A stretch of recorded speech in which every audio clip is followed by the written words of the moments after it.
Good news muna tayo!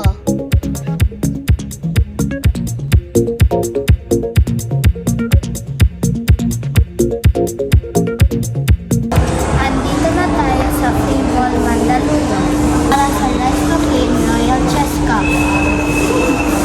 Nangyayari ngayon Linggo, Nobyembre 16, ang Rise to Fame Royal Chess Cup, isang libreng tournament na inorganisa ng Philippine Chess Trainers Association of the Philippines.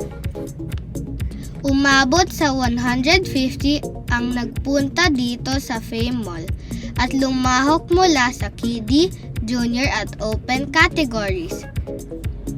Isa po ang inyong lingkod na sumali sa competition, kasama ang iilan pang miyembro ng Maris Chess Varsity Team.